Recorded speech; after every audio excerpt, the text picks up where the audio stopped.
نبی رحمت صلی اللہ علیہ وسلم نے جس انداز میں اس خدمت کے جذبے کو امت تک پہنچایا ہے بڑا شاندار. ایک حدیث ہے، سرکار کریم علیہ الصلوۃ والسلام نے ارشاد فرمایا المسلم اخو المسلم، مسلمان مسلمان کا بھائی ہے، مسلمان مسلمان کا بھائی ہے. سمجھتے بھی ہیں کہ نہیں سمجھتے؟ سمجھتے ہیں، سمجھنا بھی چاہیے. اور اچھا اگر بھائی سمجھتے ہیں تو بھائی بھائیوں کا نقصان کرتے ہیں، بھائی بھائیوں کو گالیاں دیتے ہیں، بھائی بھائیوں کو ذلیل کرتے ہیں، بھائی بھائیوں کو تکلیف دیتے ہیں، بھائی بھائیوں پہ ظلم کرتے ہیں؟ نہیں کرتے. ہم کیوں کرتے؟ اپنے سینے ہیں اور اپنی گولی ہے.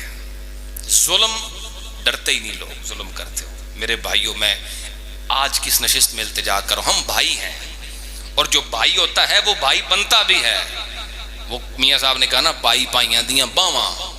تو باواں ہونے کا کیا مطلب ہے؟ بھائی ظلم کرو ایک دوسرے پہ، نقصان کرو ایک دوسرے کا نہیں. مسلمان تو مسلمان کی حفاظت کرتا ہے، وہ بھائی ہوتا ہے. یہ رشتہ جو حضور نے جوڑا کوئی توڑ نہیں سکتا. آپ لاکھ کہتے رہیں فلانا میرا ککھ نہیں لگتا، فلانا ککھ نہیں لگتا، فلانا جو مرضی کہتے رہیں، مگر جو رشتے کی جو تار حضور نے جوڑی ہے اسے کوئی توڑ نہیں سکتا. جب تک کوئی مسلمان ہے وہ میرا سب کچھ لگتا ہے. سمجھ رہے ہو بات میں؟ حضور نے پھر فرمایا لا یظلمہ ولا یسلمہ، مسلمان مسلمان کا بھائی ہے، نہ اس پہ ظلم کرتا ہے، نہ اس سے ظلم سہنے کے لیے چھوڑتا ہے، نہ خود ظلم کرتا ہے، نہ کسی کو کرنے دیتا ہے.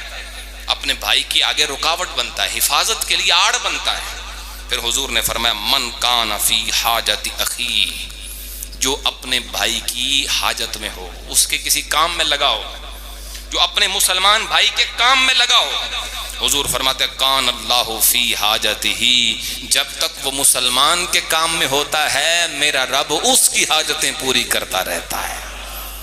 کیا خیال ہے؟ ہمارے کام بھی تو ہے نا اپنے ذاتی، بڑے بڑے مشکل کام ہوتے ہیں زندگی میں. آسان کرنے کے لیے طریقہ اور وظیفہ کیا ہے؟ تم مسلمانوں کے کام لگ جاؤ، رب تمہارے کام آسان کرے گا. کبھی ایسا ہوا کہ ہم نے کسی مسلمان کی حاجت پوری کرنے کے لیے اپنا وقت چھوڑا ہو، اپنا کام چھوڑا ہو؟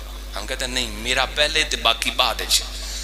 حضور نے فرمایا من فرج عن مسلم، جو شخص کسی مسلمان سے کسی تکلیف کو دور کرے، من فرج عن مسلم کربتا، جو کسی مسلمان کی ایک تکلیف کو دور کرے کیسی بھی ہو، حضور فرماتے ہیں فرج اللہ عنہ کربتا من کرب الآخرہ، میرا رب اس کی قیامت کے دن کی تکلیفیں دور فرمائے گا. تیار ہے نا قیامت کے لیے؟ کیا تیاری ہے بھئی؟ آسان کام یہ ہے حضور کی امت کی خدمت کرو، یہ تیاری ہے، ورنہ قیامت کی ہول ناکیوں کا ہم مقابلہ نہیں کر سکتے. پھر حضور نبی پاک علیہ السلام نے فرمایا، ایک اور حدیث ہے، میں مفہوم عرض کرتا ہوں جلدی سے. ایک صحابی نے دو سوال اکٹھے کیے. پہلا سوال یہ تھا ای الناس احب الی اللہ، یا رسول اللہ کون سا بندہ اللہ کو سب سے زیادہ محبوب ہے، اللہ کا پسندیدہ بندہ کون سا ہے؟ اور دوسرا سوال یہ تھا کہ ای الاعمال احب الی اللہ، یا رسول اللہ صلی اللہ علیہ وسلم اللہ تعالیٰ کا پسندیدہ عمل کون سا ہے، پسندیدہ اور محبوب بندہ کون سا ہے، اور پسندیدہ عمل کون سا ہے؟ نبی پاک نے دونوں سوالوں کا جواب دیا. حضور نے فرمایا احب الناس الی اللہ تعالی انفعہم، فرمایا اللہ کو سب سے زیادہ محبوب وہ بندہ ہے جس کی ذات سے لوگوں کو سب سے زیادہ نفع پہنچتا ہے، جو نفع مند ہے، نفع بخش ہے، لوگوں کو فائدہ پہنچاتا ہے. میں اور آپ فیصلہ کریں ہماری ذات لوگوں کے لیے نفع کا باعث ہے یا نقصان کا باعث ہے. اگر تو نفع دے رہے ہیں لوگوں کو کسی بھی حیثیت میں، کسی بھی زاویے میں، کسی بھی طریقے سے اگر نفع پہنچا رہے ہیں تو پھر سمجھیں اس اعزاز کے حقدار ہیں، اور اگر نقصان پہنچا رہے ہیں تو پھر دوسری طرف بھی سامنے رکھیں. نبی پاک علیہ السلام نے عمل بھی بتایا، کون سا عمل ہے جو سب سے پسندیدہ. اب میں چاہوں گا اس پہ سارے بولیں، اتنا خوبصورت عمل حضور نے بتایا. فرمایا وہ عمل کیا ہے؟ سرور تدخلہ علی مسلم، اللہ کو ہر عمل سے زیادہ جو عمل محبوب ہے وہ یہ ہے کہ تم کسی مسلمان کا دل خوش کرو. دل خوش کرنا کیا خیال ہے؟ بہت مشکل کام ہے. آپ کا مسکرا کے سلام کرنا کسی کو خوش کر سکتا ہے، آپ کا احترام سے بولنا، آپ کا اخلاق سے کلام کرنا خوشی کا سبب بن سکتا ہے، آپ کا دکان پہ بیٹھے ہوئے گاہک کو تھوڑا سا ڈسکاؤنٹ دینا، کیا خیال ہے، کسی قرض دار سے اس کو تھوڑی سی مہلت دینا، یہ چھوٹی چھوٹی باتیں ہیں، ان سے آپ اپنے بھائیوں کا دل خوش کر سکتے ہیں، اور یہ عمل ہر عمل سے زیادہ میرے رب کو پسند ہے۔ اور پھر فرمایا او تکشف عنہ کربا، خدمت مسلمان، ویلفیئر، مسلمان کے لیے میں نے عرض کیا تنظیم میں آنا ضروری نہیں، کسی تحریک کا حصہ ضروری نہیں کہ میں فلاں ویلفیئر سوسائٹی کا حصہ ہوں، ہر مسلمان چلتی پھرتی ایک ویلفیئر سوسائٹی ہے، اس کے دین میں جو یہ باتیں شامل ہیں اس کے ایمان کا حصہ ہیں یہ چیزیں۔ حضور نے فرمایا تکشف عنہ کربتن، دوسرا عمل جو سب سے پسند ہے وہ یہ ہے تم کسی مسلمان کی تکلیف دور کرو، وہ کسی بھی تکلیف میں ہے، او تقضی عنہ دینا، یا تم کسی مسلمان کا قرضہ ادا کرو، اور چوتھا فرمایا او تطرد عنہ جوعا، یا پھر تم کسی مسلمان کی بھوک مٹاؤ۔ یہ وہ اعمال ہیں جو اللہ کو سب سے زیادہ پسند ہے۔ میں سلام پیش کرتا ہوں اس وقت اہلیان پاکستان، خصوصی طور پہ ان لوگوں کو جنہوں نے سیلاب زدگان کی مدد کی ہے، اب آپ دل کھول کے لوگوں نے مدد کی اور کر رہے ہیں، اور آئندہ بھی ضرورت ہے، چونکہ تعداد جو نقصان اٹھانے والے ہیں ان کی بہت زیادہ ہے، ہماری ضرورت ہے ان کو۔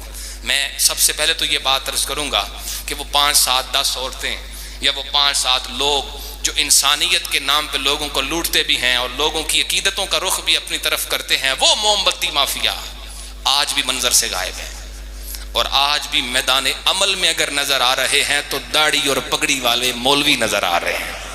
اللہ کے فضل سے الحمدللہ تعالی وہ اسلام سے محبت کرنے والے، داڑھی پگڑی ہے یا نہیں ہے، وہی لوگ ہیں جو اسلام سے محبت کرتے ہیں، وہی لوگ ہیں جو اپنے آپ کو دینداروں میں شمار کرتے ہیں، وہ لوگ میدان میں۔ اللہ کے فضل و کرم سے میرے بھائیو، اللہ فرماتا ہے لن تنالوا البر حتی تنفقوا مما تحبون، تم ہرگز اس وقت تک نیکی نہیں پا سکو گے جب تک وہ چیز خرچ نہ کرو گے جس سے تم محبت کرتے ہو، محبوب چیز اللہ کی بارگاہ میں پیش نہیں کرو۔ کیا خیال ہے بندے کی جیب میں 20 15 20 ہزار روپیہ ہو اور 10 روپے کا نوٹ نکال کے ڈبے میں ڈال دے تو یہ 10 روپے سے محبت کرتا ہے؟ بولے نا، اس کو تو وہ کچھ بھی نہیں سمجھتا بھائی، وہ گھر سے پرانے کپڑے اٹھا کے اگر چھاپر میں ڈال کے لے آئے تو اس سے وہ محبت کرتا ہے۔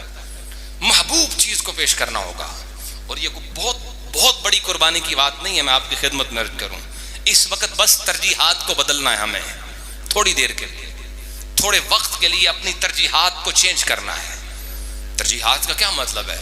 اگر میری ترجیح ہے کہ میرے پاس 3 لاکھ روپے کا فون ہو، میں اپنی بات کر لیتا ہوں، چلو اگر یہ ترجیح ہے میری، اگر یہ ہے، اگرچہ ہے نہیں، اگر ہو یہ میری ترجیح، تو کیا خیال ہے 2-4 مہینے 50,000 والے فون سے گزارا کوئی نہیں ہو سکتا، بس اسے چینج کرنا ہے، ترجیح بدلنی ہے۔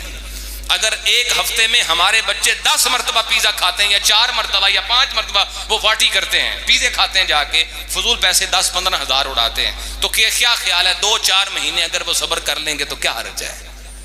بس ترجیح کا فرق ہونا چاہیے، ہمیں اپنی ترجیحات کو بدلنا ہے۔ اس وقت ہماری ترجیح ہمارے وہ سیلاب زدگان ہمارے بھائی ہونے چاہیے، جی کھول کے مزید اور مزید ہم نے اس کا حصہ بننا ہے۔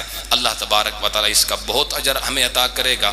اہلیان پاکستان پہ پہلے بھی مشکلیں آئیں، اللہ کرے آئندہ نہ آئیں، مگر یہ کہ ہر میدان میں یہ سرخرو ہے بحمد اللہ تعالی۔